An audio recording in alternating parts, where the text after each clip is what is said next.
চাকরি supreme court প্রথমবার বাতিল করেছে, তারপরে রিভিউ করতে গেছিল, তখনও বলেছে এরা করবে না, এরা অযোগ্য।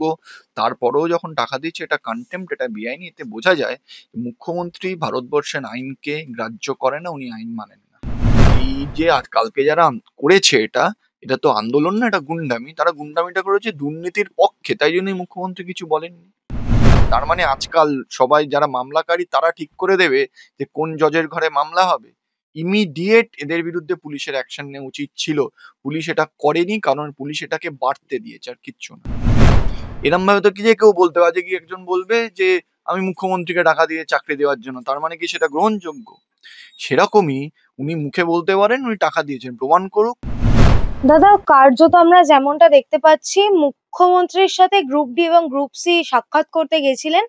তারা সাক্ষাৎ পায়নি এবং তাদের ওভার দ্য কল কথা হয়েছে। মুখ্যমন্ত্রী সেখান থেকে একেবারে বার্তা দিয়েছেন যে গ্রুপ সি কে 25,000 এবং গ্রুপ ডি কে 20,000 ভাতা দেওয়া হবে প্রত্যেক মাসে।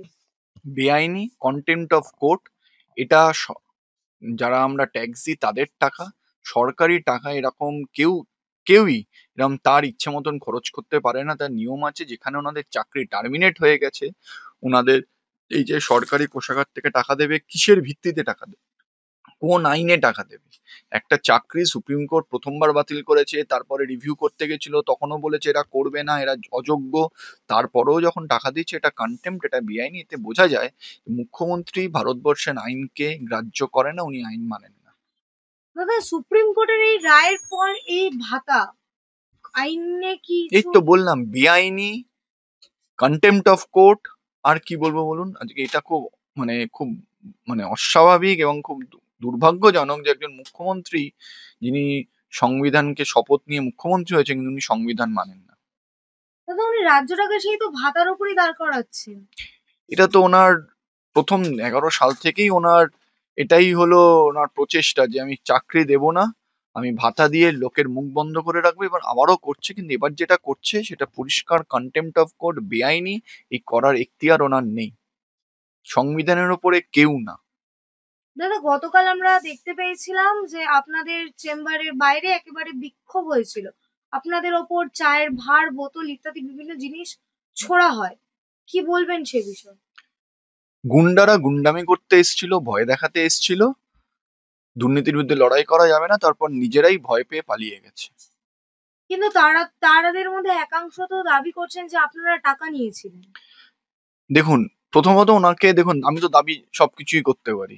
একটা লোক তো দাবি করার, আমাদের সংবিধান বলেছে মুখের কথার ওপর ট্যাক্স নেই, সে বলেছে।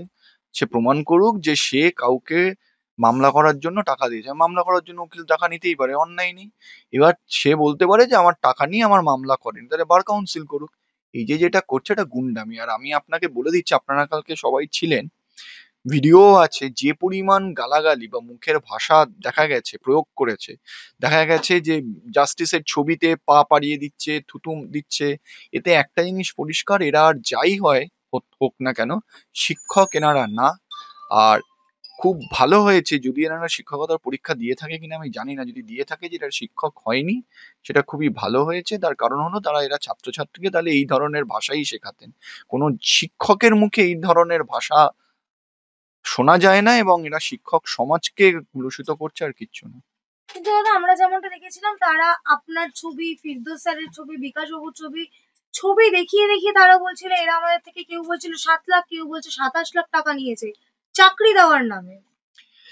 দেখুন, এই যে কথাগুলো বলছে, এতে পরিষ্কার কেউ 7 লাখ দিয়েছে, কেউ 27 লাখ, কেউ প্রথমত যে একজন এসে আমাকে চাইবো আমাকে 7 লাখ টাকা দিয়ে যাবে, 7 লাখ টাকা তো অল্প টাকা না। একজন দিক, 10 জন দিক, তার মানে তার নিশ্চয়ই তার সপক্ষে তাদের কাছে কোনো ডকুমেন্ট থাকবে যে আমাকে কেউ টাকা দিয়েছে। এরম ভাবে তো কি যে কেউ বলতে পারে, যে কি একজন বলবে যে আমি মুখ্যমন্ত্রীকে টাকা দিয়ে চাকরি দেওয়ার জন্য, তার মানে কি সেটা গ্রহণযোগ্য? সেরকমই উনি মুখে বলতে পারেন উনি টাকা দিয়েছেন, প্রমাণ করুক যে ওনার থেকে টাকা নেওয়া হয়েছে, বা টাকা নিয়ে কেউ মামলা করেনি, কি বার কাউন্সিল করুক। আর সব থেকে বড় কথা, তারা কালকে আন্দোলন করেছে যে বিশ্বজিৎ বাসুর কালো হাত ভেঙে দাও, গুড়িয়ে দাও, বিশ্বজিৎ বাসুকে চেঞ্জ করতে হবে। উনি, ওনাকে আরো গালাগালি, ওনার ছবিকে থুতু ফেলা হয়েছে, পা দিয়ে মারানো হয়েছে, তার সঙ্গে টাকার কি সম্পর্ক? এটা গুন্ডামি। এটা হলো, ওনারা যদি মামলা করেই থাকেন তাহলে ওনাদের তো আইনজীবী আছে, ওনাদের আইনজীবীর ওপর তার মানে ওনাদের ভরসা নেই, ওনারা মনে করছেন ওনাদের আইনজীবী কোয়ালিফাইড না মামলা করার। কারণ আমরা আমাদের মক্কেল যারা এসছে আমরা তাদের বক্তব্য বলবো। উকিল তো নিজের বক্তব্য বলে না, উকিলকে ক্লায়েন্ট যা বলেছে তার বক্তব্যটা উকিল কোর্টের সামনে তুলে ধরে, সেরকম ওনাদের আইনজীবীরা তুলে ধরবে। ওনাদের হয়ে রাজ্য সরকারের এজি দাঁড়াচ্ছেন, স্কুল সার্ভিস কমিশন আছেন। তাহলে ওনাদের বক্তব্য যদি ওনারা অখুশি হন অ্যাপিল করুক, ডিভিশন বেঞ্চ আছে, সুপ্রিম কোর্ট আছে। এই যে গুন্ডামিটা করছে এতে পরিষ্কার যে ওনারা গুন্ডামি করার জন্যই এসছে, আর কিছুর জন্য না, আর মিথ্যে প্রচার। দাদা, গতকালের এই ঘটনায় পুলিশের ভূমিকা নিয়েও কিন্তু একাধিক প্রশ্ন উঠেছে। একদমই 4:45 থেকে, এটা একটা মেন রাস্তা, এইখানে 4:45 থেকে আটকে রাখা হয়েছে, চেম্বার আটকে রাখা হয়েছে। 4:45 থেকে পুরো পুলিশ নীরব দর্শকের ভূমিকা পালন করলো। যখন রাত্রির 8টায় আমরা নামলাম বিকাশ ভট্টা আশ্রমে, তখন আমাদের ওপর বোতল ছুঁড়ে মারা হলো, চায়ের ভাঁড় ছুঁড়ে মারা হলো, ঠিক আছে, তখনও পুলিশ কিছু করছেন না। তারপরে যখন আমরা ওদের ফেস করতে যাই, বলি কি হয়েছে ওদের, তখন ওনারা লাঠিচার্জ করে এবং আলটিমেটলি এরা ভয়ে পালিয়ে যায়। তাহলে পুলিশ যদি চাইতো আজকে এটা 5 মিনিটে এইটাকে খালি করে দিত, এটা মেন রাস্তা হাইকোর্টের সামনে, এরকম আইনজীবীদের আটকে রাখা হচ্ছে, মানে এটা ইন্টারফারেন্স উইথ অ্যাডমিনিস্ট্রেশন জাস্টিস হচ্ছে, এটা তো কন্টেম্প্ট হচ্ছে। তাও পুলিশ নীরব দর্শক হয়েছিল। দাদা, আমরা দেখেছিলাম যখন এসএসসি ভবনে এসএসসি চেয়ারম্যানকে আটকে রাখা হয়েছিল দুদিনে, তখন কিন্তু মুখ্যমন্ত্রী বার্তা দিয়েছিলেন যে তাকে আটকে রেখে কি হবে, আমরাই তো তোমাদের টাকা দিচ্ছি বা বেতন দিচ্ছি, আমাদের বিরুদ্ধে কেন আন্দোলন করছেন। এই সময় তো মুখ্যমন্ত্রী কিছু বললেন না। বলবেন কেন? কারণ ওনাদের এই যে কালকে যারা করেছে এটা, এটা তো আন্দোলন না, এটা গুন্ডামি। তারা গুন্ডামিটা করেছে দুর্নীতির পক্ষে, তাই জন্যই মুখ্যমন্ত্রী কিছু বলেননি। মুখ্যমন্ত্রী অন্যদিকে ঘোষণা করছেন ভাতা দেবেন। ভাতা দেবে এটা ইম্পর্টেন্ট, ইম্পর্টেন্ট হলো যাদের চাকরি দুর্নীতি করে পেয়েছে বলে বাতিল হয়ে গেছে তাদেরকে ভাতা দেবে, তাদেরকে একটা টাকা দেবে সরকারি কোষাগার থেকে, যেটা ট্যাক্স পেয়ার টাকাতে। সেটা বেআইনি, দুটোর মধ্যে ডিফারেন্স আছে।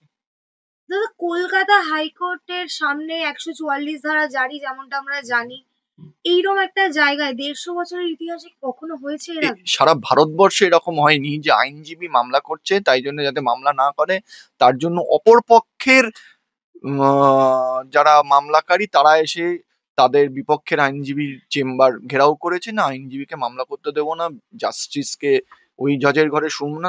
তার মানে আজকাল সবাই যারা মামলাকারী তারা ঠিক করে দেবে যে কোন জজের ঘরে মামলা হবে। ইমিডিয়েট এদের বিরুদ্ধে পুলিশের অ্যাকশন নেওয়া উচিত ছিল, পুলিশ এটা করেনি, কারণ পুলিশ এটাকে বাড়তে দিয়েছে, আর কিচ্ছু না। দাদা, আমার একেবারে শেষ প্রশ্ন, মুখ্যমন্ত্রী যেই ভাতা দেবেন বললেন, অন্যদিকে গতকালের এই ঘটনা, পরবর্তী যদি আবার এরকম কোনো ঘটনা হয়, দেখুন, পরবর্তী শুনানি তো 6 তারিখ আমরা যেমনটা জানি। এই যে আপনাকে বললাম যে কালকে গুন্ডামি করতে এসছে, ভয় পেয়ে চলে গেছে, আইনত যা ব্যবস্থা নেওয়ার আমরা নেব। তারপর দেখা যাক আবার আসার সাহস পারে কিনা, তবে আইনত যা যা ব্যবস্থা নেওয়া দরকার সেই ব্যবস্থা নেওয়া হবে।